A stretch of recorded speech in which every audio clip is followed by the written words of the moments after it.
Clear your desk by the end of the day, Holly. Human resources will handle the exit paperwork. The words on my computer screen blurred as I read them again. After 5 years of dedicated service to Summit Edge Logistics, all I got was a cold, impersonal email. 3 days. That's all I had taken to bury my father. 3 days of approved bereavement leave. We need people who prioritize their work, the email continued, as if attending my father's funeral was an optional social event I had chosen over filing quarterly reports. I sat back in my chair, the leather squeaking in the silence of the early morning. The Boise office was still mostly empty, the sky outside just beginning to brighten with dawn. I had come in early, eager to catch up on work after my brief absence. My name is Holly Peterson, and until approximately 2 minutes ago, I was the regional team lead of the highest performing division at Summit Edge Logistics. At 34, I had built not just a career, but a team that felt like family. We celebrated birthdays together, supported each other through difficult times, and pushed one another to excel professionally. I looked around at my workspace, the small cactus my team had gifted me last Christmas, the framed photo of us all at the company retreat, the handwritten thank you notes from team members I had mentored. 5 years of my life condensed into a few personal items that would fit in a cardboard box. The termination notice attached to the email was signed by Dan Weaver, my direct supervisor who had personally approved my bereavement leave just last week. Failure to maintain adequate presence during critical operational periods, it read. My father's death apparently fell during one of these undefined critical periods. I didn't cry. I didn't slam my fist on the desk or storm into Dan's office demanding an explanation. Instead, I pulled out my phone and took a photograph of the email, then forwarded it to my personal account. Then I shut down my computer, stood up, and began methodically packing my things. By the time other employees started trickling in, my desk was half cleared. Tanya from accounting was the first to notice. "Holly, what's happening?" she asked, her eyes widening at the sight of my box. "I've been let go," I replied simply. "What? Why?" Apparently taking approved bereavement leave to bury my father wasn't showing proper priority for my work. Tanya's face transformed from confusion to outrage. "That's not right. Have you talked to Paula? The regional manager should know about this." "No," I said, carefully wrapping my cactus in newspaper. "I'm not going to fight it, but I won't forget it either." When you work closely with people for years, you learn to read their expressions. As I continued packing, more of my team members arrived. Jason was the first of my direct reports to hear the news, his usual cheerful grin vanishing instantly. "This is bull," he started, but I cut him off with a small shake of my head. "It's done, Jason. Dan made his decision. But we just finished the Newbrook merger last month. Profits are up 18% this quarter because of your planning." I smiled sadly. Apparently that wasn't enough. By 9:30, all 7 of my core team members had gathered around my desk in silent solidarity. Ethan, our logistics specialist who rarely showed emotion, looked like he might punch a wall. Veronica, our client relations manager, was openly crying. Behind them stood Michael, Luis, Diane, Gabriella, and Kayla, each with expressions ranging from disbelief to fury. "You can't leave," Veronica insisted. "The Wilson account renewal is next week. The Hernandez shipping contract is in negotiations. None of us knows the system like you do." I finished taping up my box. Dan should have thought of that before he fired me for attending my father's funeral. The severity of what I'd just said hung in the air. My father, gone just a week ago. The funeral soil still fresh. And now this betrayal from a company I had poured my soul into. "I need everyone back at their desks," came a sharp voice from behind us. Dan Weaver stood there, arms crossed, his thin face set in a disapproving frown. "We have deadlines to meet." No one moved. "Now," he added, his voice rising slightly. After a long moment, my team dispersed, each giving me a meaningful look as they returned to their workstations. Dan approached me, lowering his voice. "This could have been handled with more discretion if you'd waited until the end of the day to pack up." I met his gaze steadily. "Like the discretion you showed in firing me via email after approving my bereavement leave?" His jaw tightened. "Business needs change rapidly. Summit Edge needs people who understand that priorities shift. Your father's passing was unfortunate, but don't," I warned, my voice deadly quiet. "Don't finish that sentence, Dan." For a moment, something like uncertainty flickered across his face. Then he straightened, adjusting his tie. "Human Resources is expecting you. Please don't make this more difficult than it needs to be." I picked up my box. "Don't worry, I won't make a scene. But remember this moment, Dan. You might find it important later." The Human Resources office was clinical. White walls, minimal decoration, and Barbara Kent's sympathetic but practiced expression. She was new to the company, having joined just 6 months ago, and I could see she was uncomfortable with the situation. "I'm sorry about this, Holly," she said, sliding separation papers across her desk. "And I'm very sorry about your father." "Thank you," I replied, scanning the documents. Standard severance, 2 weeks' pay, a non-disparagement clause. A reminder of my non-compete agreement, which prohibited me from working for direct competitors for 6 months.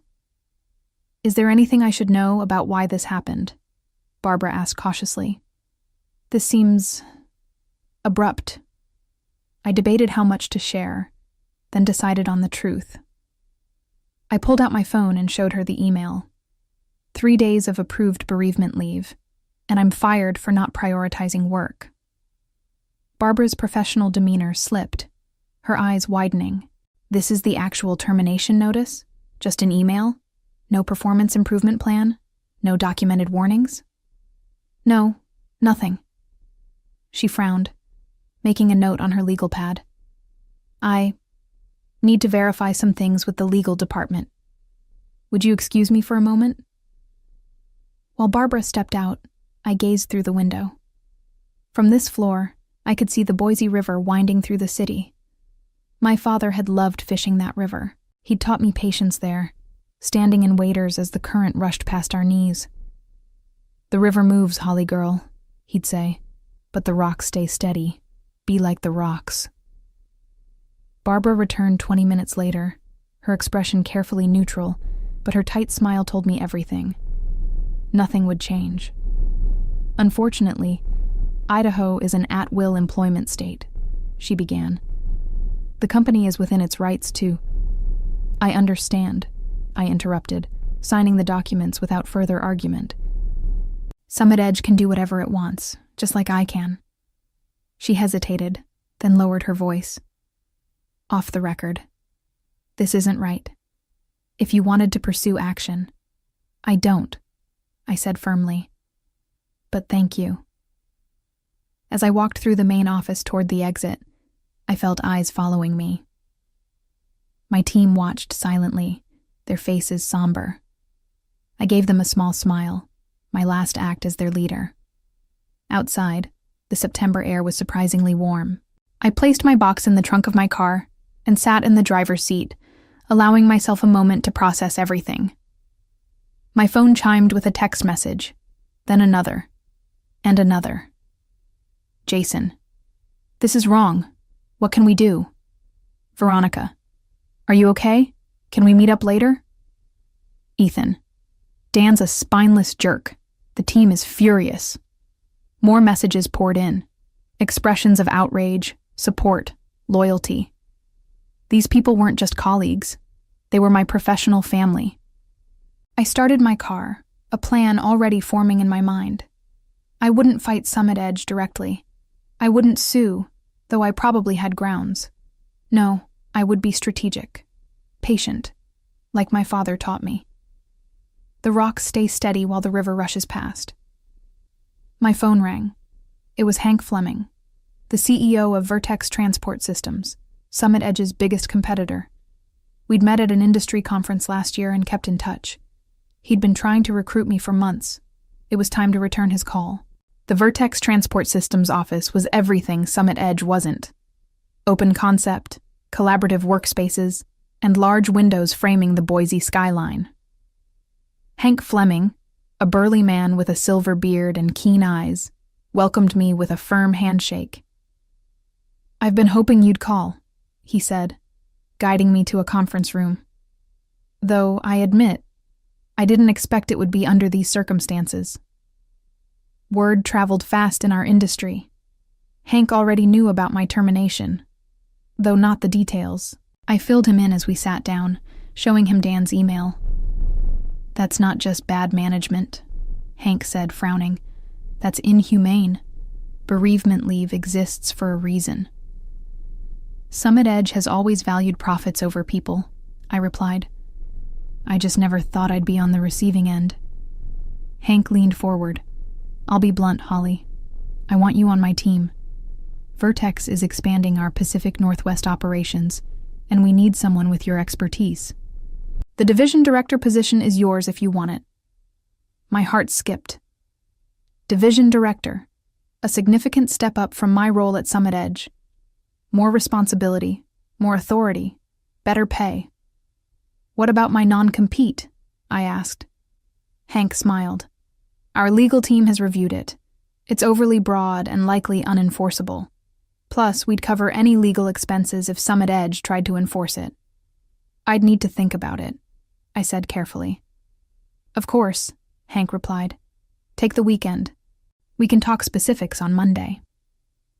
That evening, I met Veronica and Jason at Riverfront Brewing, a small pub away from downtown where we wouldn't likely run into other Summit Edge employees.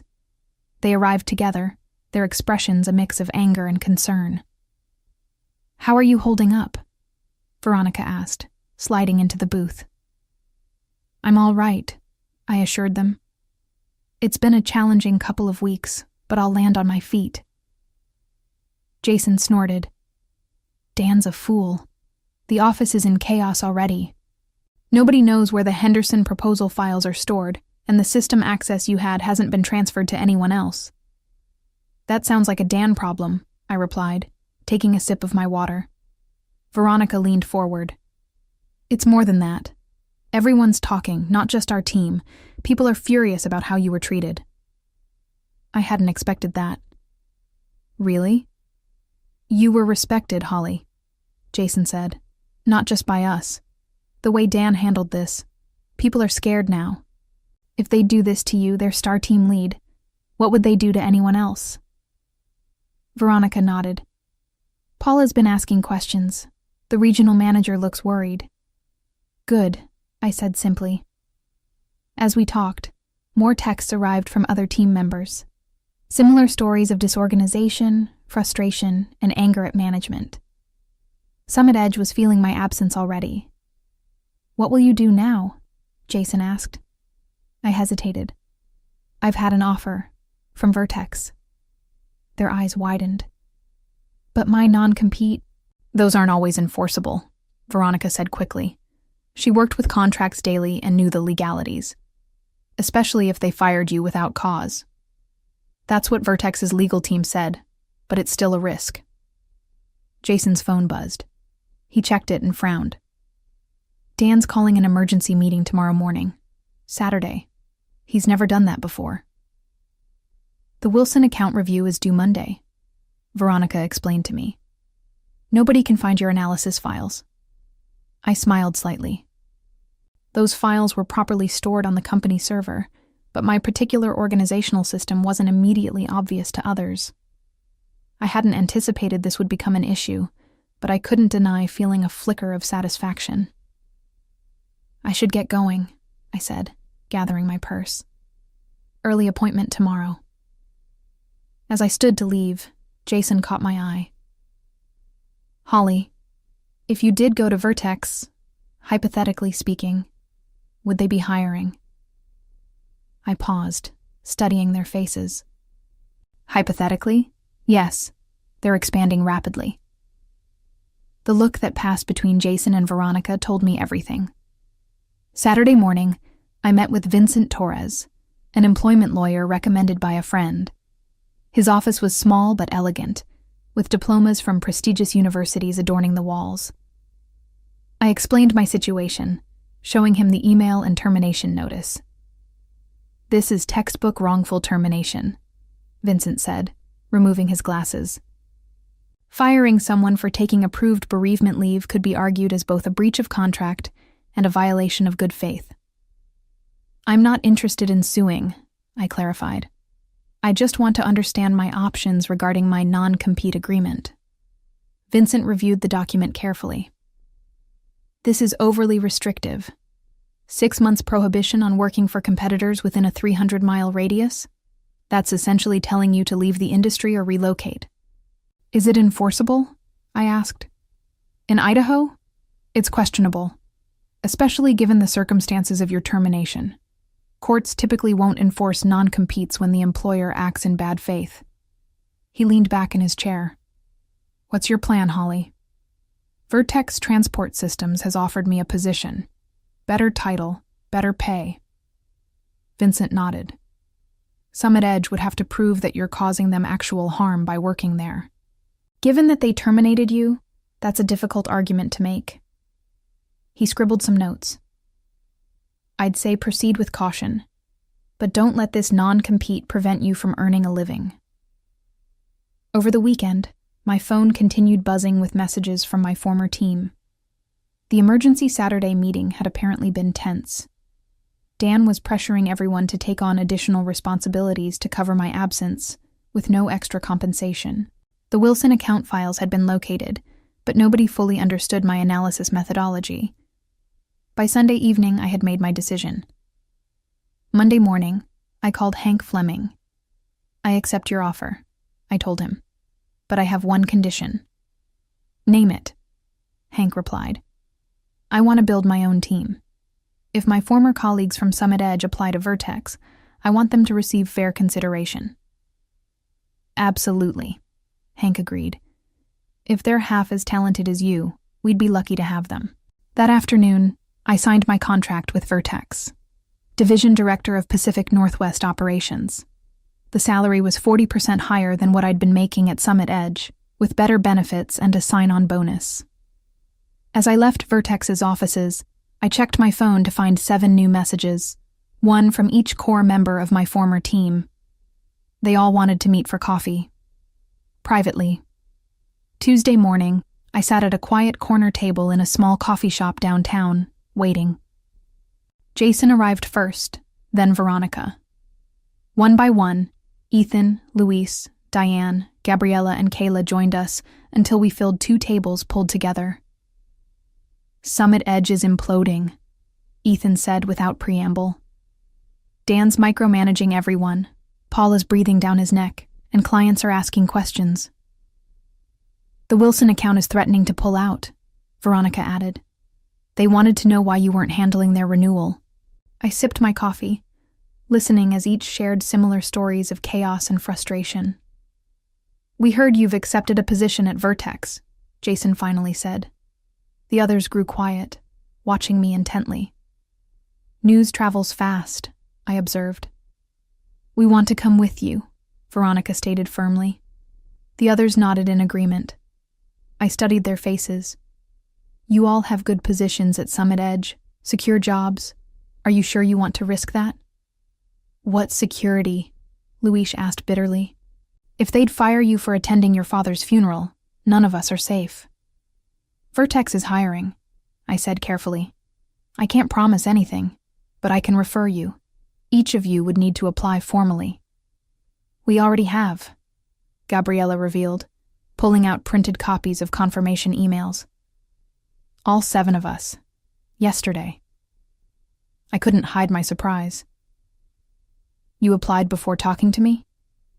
"We trust you, Holly," Kayla said simply. "Where you go, we go." I felt a surge of emotion, gratitude mixed with vindication. Let me make some calls. The following Monday, my phone rang at 7:30 a.m. The caller ID displayed Paula McCormick, Summit Edge's regional manager. "Holly?" Paula's voice had a forced calmness. We need to talk. Good morning, Paula, I replied, keeping my tone neutral. What can I do for you? I've just received 7 resignation letters, all from your former team, all effective immediately. There was a pause. Care to explain? I took a slow breath. I'm not sure what explanation you're looking for. I don't work for Summit Edge anymore. They're all going to Vertex, where you just started as division director. Her voice hardened. This doesn't look coincidental. People make career choices for various reasons, Paula. Perhaps you should ask Dan why your top-performing team is leaving en masse. This is about your termination, isn't it? She sounded resigned now. I've reviewed the situation. Dan didn't consult me before letting you go. I would never have approved it. That's between you and Dan, I replied. Though I'm curious why Summit Edge's regional manager wasn't involved in terminating a team lead. Paula sighed. Dan claimed it was an urgent performance issue that couldn't wait for my return from the Seattle conference. I trusted his judgment. Clearly that was a mistake. I said nothing, letting the silence grow uncomfortable. Look, Holly, Paula finally continued. I'm prepared to offer you your position back, with a 10% raise and a formal apology. We need your expertise. The Wilson account is threatening to walk. I appreciate the offer, Paula, but I've accepted a position elsewhere. We'll match whatever they're paying, plus 15%. It's not about the money. Then what would it take? There was desperation in her voice now. 7 key employees walking out simultaneously is devastating. The operational knowledge alone. It would take time travel, I interrupted. Going back to when my father died, and Summit Edge showing basic human decency instead of punishing me for grieving. The line went quiet. I need to go, Paula. I start my new position today, and I don't want to be late. Your non-compete, she began. Feel free to have your legal team contact mine, I replied evenly. Though they might want to review the circumstances of my termination first. After hanging up, I drove to Vertex's offices, arriving early to prepare for the day. Hank met me in the lobby, beaming. We're considering all 7 of your former colleagues, he said. Their qualifications are impressive. Interviews start Wednesday. Thank you for giving them a fair chance, I replied. Fair chance? Holly, they're top talent. Summit Edge's mistake is our gain. 2 days later, I received another call, this time from Barbara Kent in Human Resources at Summit Edge. I shouldn't be telling you this, she said quietly, but Dan Weaver has been placed on administrative leave pending review.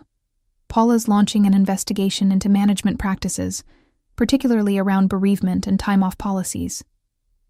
That's good to hear, I said genuinely. The board of directors is involved now, Barbara continued. Losing an entire specialized team to a competitor has triggered alarm bells. They're reviewing all terminations from the past year. By Friday, all 7 of my former team members had received and accepted offers from Vertex. We met for dinner to celebrate, raising glasses in a toast. To new beginnings, Veronica said. And to Holly, Jason added, who taught us what real leadership looks like. The following week, I received a formal letter from Summit Edge acknowledging my wrongful termination and offering a settlement to avoid litigation. I accepted it, not for the money, but for the official admission that they had been wrong. That same day, the Wilson account signed with Vertex, bringing their business to us after learning that their preferred team now worked under my direction. The river had moved, but we had remained steady, like rocks, just as my father had taught me. 3 months later, I stood at the front of Vertex's largest conference room, presenting our quarterly results to the executive team. The numbers spoke for themselves: 30% growth in our division, 4 major client acquisitions, 3 of them former Summit Edge accounts, and operational efficiency improvements that had reduced costs by 22%. Exceptional work, Holly, Hank said when I finished. You and your team have exceeded every projection. I smiled. My team deserves the credit. They've been remarkable. After the meeting, I returned to my office to find my 7 core team members waiting with a cake. "What's this for?" I asked. "It's been exactly 3 months since we all jumped ship together," Jason explained. "We're celebrating our Independence Day." I laughed. "You're all ridiculous." "But happy," Veronica added. "Seriously, Holly, everyone's thriving here." It was true. Each team member had grown professionally in their new roles at Vertex. They had more autonomy, better resources, and were finally receiving recognition for their contributions. Most importantly, they were valued as people, not just productivity machines. My phone buzzed with a news alert. Summit Edge Logistics announces restructuring amid client exodus. I showed it to the group. "I heard they lost the Hernandez contract last week," Ethan said, cutting cake slices. "That's 20% of their Pacific Northwest revenue." "Dan's gone," Luis added. "Cleared out his office Friday. Paula's trying to save what's left, but..." I felt no pleasure in Summit Edge's struggles, only a sense of justice. The company wasn't failing because we had left. It was failing because its leadership had created a culture where employees were disposable, where attending a father's funeral was considered a lack of commitment. To Summit Edge, I raised my water glass. May they learn that a company is only as strong as how they treat their people. And to Holly, Gabriella added, who showed us we deserved better. 6 months after joining Vertex, I received an unexpected lunch invitation from Paula McCormick. She'd left Summit Edge and joined a management consulting firm specializing in organizational culture. We met at a quiet restaurant overlooking the Boise River. Paula looked different, more relaxed. The perpetual stress lines around her eyes softened. "Thank you for meeting me," she began. I wanted to apologize properly for what happened. "You weren't directly responsible," I reminded her. "No, but I created the environment that made it possible." She sighed.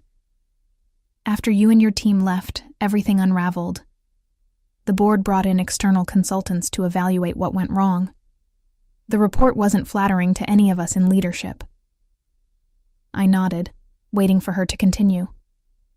"Summit Edge is being acquired by Meridian Shipping," Paula revealed, "at a fraction of its previous valuation. They're basically buying the client list and physical assets." The news didn't surprise me. Summit Edge had been hemorrhaging clients and talent for months. "What about Dan?" I asked. "Still unemployed, last I heard. His reputation in the industry..." She trailed off. "Let's just say your story has circulated widely." I hadn't spread the details of my termination, but I hadn't hidden them either. When asked why I'd left Summit Edge, I told the simple truth. "I've learned a valuable lesson from all this," Paula continued. "Now I'm helping other companies avoid the same mistakes." As we finished lunch, Paula asked the question I sensed had been on her mind all along.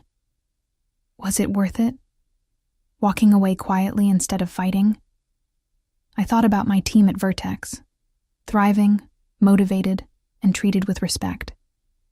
I thought about the clients who had followed us, who now received better service. I thought about my father, who had taught me that sometimes the strongest response isn't the loudest. "Yes," I replied simply. "The results speak for themselves." 1 year after that fateful email that had changed the course of my career, Vertex named me Executive Vice President of Operations for the entire Northwest region. My division had become the company's crown jewel, efficient, innovative, and boasting the highest employee satisfaction scores in the organization. Each of my 7 team members had been promoted as well. Jason now led his own division. Veronica had transformed our client relations approach and earned recognition throughout the industry. The others had similarly distinguished themselves, their talents finally receiving the appreciation they deserved. On the anniversary of my termination from Summit Edge, I received a small package in the mail. Inside was my old cactus plant, now slightly larger but still thriving, with a note from Barbara Kent. "Rescued this from your desk. Thought you might want it back now. Summit Edge closes for good next week." I placed the cactus on my windowsill, where it would get plenty of sunlight. Like me, it had survived being discarded and found a better place to grow. That evening, I drove to the Boise River and stood on the bank where my father and I used to fish. The water flowed steadily around the rocks, just as it always had. I thought about how a single moment, a cold email terminating my employment, had ultimately led to greater success and happiness, not just for me, but for everyone who had followed me. "You were right, Dad," I whispered to the river. "Sometimes you need to stay steady and let the current do its work." As I looked back on my journey from terminated team lead to executive vice president, I realized my revenge hadn't been in destroying Summit Edge. My revenge had been in building something better. A workplace where bereavement leave wasn't viewed as a lack of commitment, where people were valued beyond their productivity metrics, where leadership meant empowering others rather than controlling them. The greatest revenge wasn't in tearing down what had hurt me, but in creating something that made the old system obsolete. My father would have been proud of that. Looking toward the future, I felt nothing but gratitude for the path that had brought me here, even the painful parts.